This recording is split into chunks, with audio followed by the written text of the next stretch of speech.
اگر آپ چاہتے ہیں کہ ہماری ویڈیو بر وقت آپ تک پہنچ جائیں تو ہمارے چینل کو سبسکرائب کر کے بیل آئیکن کے بٹن کو دبا دیں اور ہمیں لائک اور شیئر بھی کر لیں۔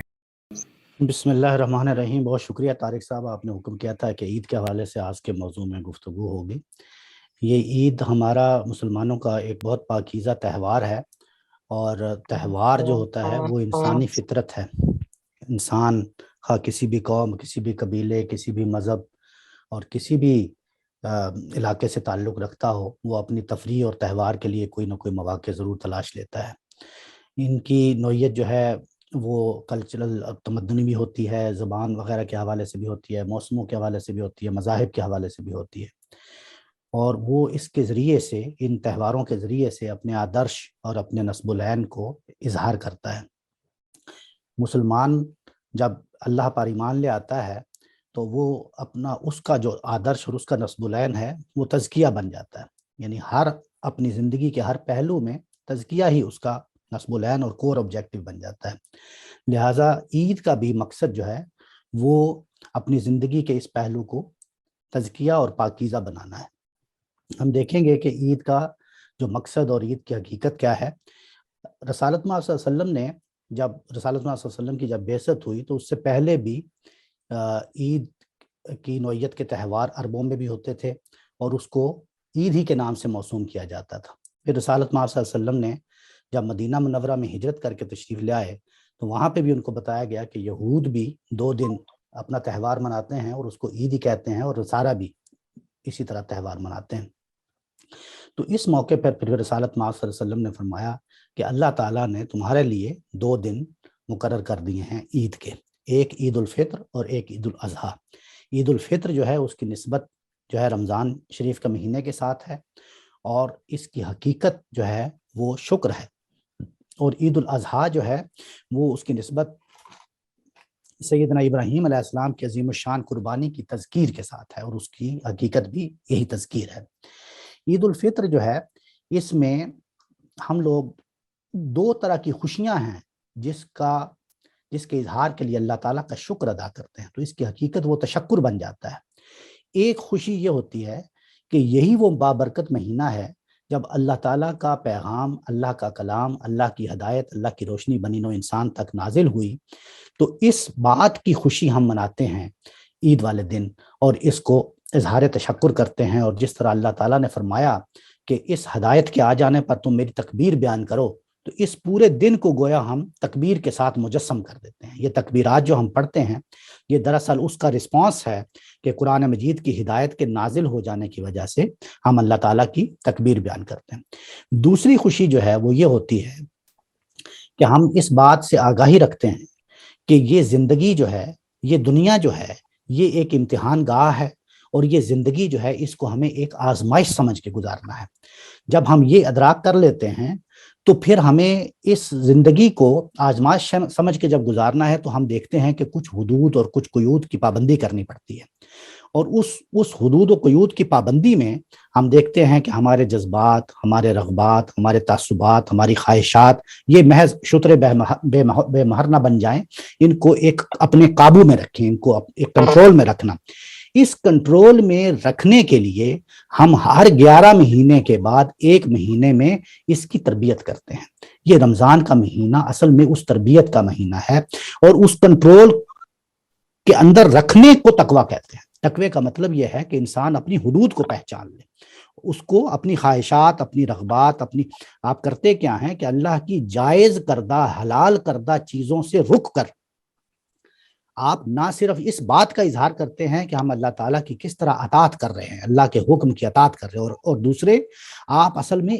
آپ اپنے آپ کو، اپنے جسم کو اس بات کی تربیت دیتے ہیں کہ ہم کس طرح اللہ تعالیٰ کے حکم پر اپنے جذبات، اپنے رغبات، اپنی خواہشات، اپنے تعصبات کو قابو میں رکھیں، کنٹرول میں رکھیں۔ تو یہ جو تربیت ہے، اس تربیت کا یہ مہینہ جو ہے رمضان شریف ہے، اس میں آپ یوں سمجھیں کہ اس کے اختتام پر، اس مہینے کے اختتام پر ہم ایک طرح سے مستعد آگے کی زندگی کے میدان میں اترتے ہیں کہ اب ہم نے یہ تربیت کر لی ہے، اور انشاءاللہ ہم آئندہ کے 11 مہینے جو ہیں وہ اسی طرح اپنے جذبات، رغبات اور خواہشات اور نفسات اور تعصبات وغیرہ کو کنٹرول کر کے ہم یہ چیز باور کروائیں گے کہ ہم نے اللہ تعالیٰ کے اس قائم کردہ حدود و قیود کی جو پریکٹس کی ہے اس کا ہم اظہار آئندہ 11 مہینے کی زندگی میں بھی کریں۔ تو اس بات کی خوشی کہ جب ہم اپنے آپ کو تیار کر لیتے ہیں، جب ایک آپ یوں سمجھیں ایک فوجی اپنے آپ کو پاس آؤٹ کرتا ہے نا کسی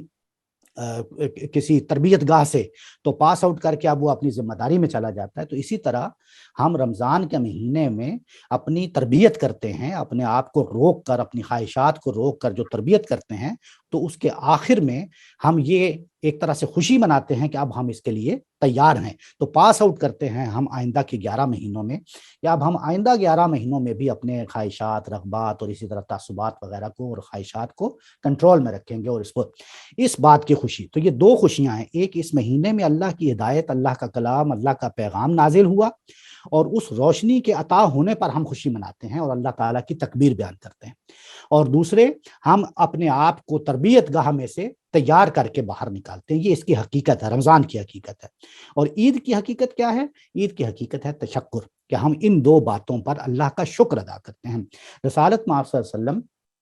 کی حیثیت محض ایک پیغمبر کی حیثیت نہیں ہے کہ وہ اللہ کا پیغام لائے اور آپ تک پہنچا دیا بس فنش، جیسے جبرائیل ہیں، ایسا نہیں ہے۔ انہوں نے اس پر عمل کر کے دکھایا ہے، جو کچھ بھی پیغام آپ تک پہنچایا ہے ایک ایک چیز پہ اللہ تعالیٰ کے رسول نے آپ کو عمل کر کے دکھایا ہے۔ اسی عمل کو ہم اسوہ حسنہ کہتے ہیں، کہ وہ بہترین نمونہ ہے ہمارے لیے کہ رسالت مآب صلی اللہ علیہ وسلم نے کسی عمل کو اس کے جمال و کمال تک کس طرح پہنچا دیا ہے، جس کو ہم احسان کا درجہ کہتے ہیں۔ تو رسول اللہ صلی اللہ علیہ وسلم کا اسی اظہار تشکر کا طریقہ یہ تھا کہ آپ صبح اٹھ کے صاف ستھرے اور بالعموم نئے کپڑے زیب تن فرماتے تھے، اور چند کھجوریں کھا کر آپ روانہ ہو جاتے تھے اللہ تعالیٰ کی شکرانے کی نماز ادا کرنے کے لیے مسلمانوں کے ایک بڑے اجتماع کے ساتھ۔ اور یہی اس کے بعد بھی تاریخ ہمیں بتاتی ہے کہ صحابہ کرام کے دور میں بھی اور اس کے بعد بھی آج تک یہ سنت اسی طرح جاری ہے، مسلمانوں نے بالعموم اس کو اسی طرح قبول کیا ہے اور اسی طرح اس پر عمل کیا ہے۔ البتہ جو فرق ہے وہ یہ ہے کہ رسالت مآب صلی اللہ علیہ وسلم کے زمانے میں اور خود صحابہ کرام کے زمانے میں جو ارباب حل و عقد تھے، جو حکمران طبقہ تھا، وہ اصل میں عیدگاہ میں آتے تھے اور خطاب کرتے تھے، اس طرح مسلمانوں کے ساتھ وہ ان کا انٹریکشن بھی ہوتا تھا اور ان کی وہ جواب دہی کے احساس کے ساتھ بھی کرتے تھے۔ اب البتہ وقت کے ساتھ ساتھ ایسا ممکن نہیں رہا۔ باقی رسالت مآب صلی اللہ علیہ وسلم پھر تشریف لاتے عیدگاہ میں اور پھر 2 رکعت اس تشکر کی نماز ادا کرتے جماعت کے ساتھ اور شکرانے کی نماز پڑھتے، اور اس میں جو طریقہ طارق صاحب نے بڑی تفصیل کے ساتھ بتا دیا ہے اذان کا اور نماز کا، اس میں تفصیل میں نہیں جاؤں گا، اور وہ آپ سب لوگ اس سے پہلے واقف ہی ہیں۔ صرف البتہ میں نے اس بات کی طرف توجہ دلا دی کہ یہ جو تکبیرات ہم پڑھتے ہیں یہ اصل میں اللہ تعالیٰ کے اس حکم کی کہ جو ہم نے ہدایت تمہاری طرف نازل کی ہے اس مہینے میں، اس کے بدلے میں تم تکبیر پڑھو، تکبیرات پڑھو، تو اس لیے ہم اللہ کی بڑائی بیان کرتے ہیں، اللہ اکبر، اور یہ مختلف تسبیحات اور تکبیرات ہم پڑھتے ہیں، اور جو تشکر کرتے ہیں وہ ان 2 چیزوں کا ہم تشکر کرتے ہیں۔ رسالت مآب صلی اللہ علیہ وسلم نے اس کے ساتھ ایک سنت یہ بھی قائم کی کہ وہ لوگ جو افورڈ نہیں کر سکتے، کسی لحاظ سے پیچھے رہ گئے ہیں، نیچے رہ گئے ہیں، ان کے لیے بھی اس کا اہتمام کیا جائے کہ وہ اس میں برابر کے شریک ہوں اور اس دن کو برابر آپ کے ساتھ اوپر اٹھ کر اسی طرح منائیں، خوشیوں میں شریک ہوں، اسی طرح اللہ کا شکر ادا کریں، اسی طرح کپڑے پہنیں، اسی طرح اس پورے دن کا گویا مجسم تشکر اور گویا مجسم جو ہے وہ اللہ تعالیٰ کی تکبیرات کا نمونہ بن جائے۔ تو اس کے لیے آپ نے یہ سنت قائم کی کہ ہر شخص پر یہ لازم ہے کہ اپنے فرد خانہ کے حساب سے وہ صدقہ فطر ادا کریں، اور اس کی مقدار بھی انہوں نے اس طرح کی جو مقرر فرمائی ہے کہ اس سے کم از کم کسی دوسرے انسان کا وہ پورے جو اس کا جو ہے وہ ہو جائے، یعنی اس کا گزارا ہو جائے، آپ یوں سمجھیں کہ اس کے لیے یہ بھی ساتھ طے فرمایا کہ اگر آپ کے گھر میں کوئی نومولود بچہ بھی ہوتا ہے اس دن تو اس کے لیے بھی آپ صدقہ فطر جو آپ کے لیے جو ہے وہ لازم ہو جاتا ہے۔ اب صدقہ فطر کی مقدار پہ بہت سارے سوالات ہوتے ہیں، تو اس میں آپ یوں سمجھیں کہ ایک دن کا پورے دن کا کھانا جو ہے 3 ٹائم کا، اس کے حساب سے وہ صدقہ فطر کی اماؤنٹ جو ہے پر ہیڈ جتنے افراد ہیں آپ کے گھر کے ہر ایک کے لحاظ سے وہ آپ خود ہی کیلکولیٹ کر لیتے ہیں۔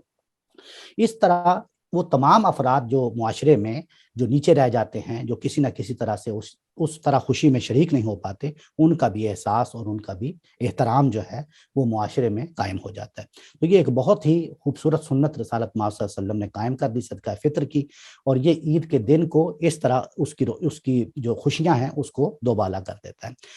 اس طرح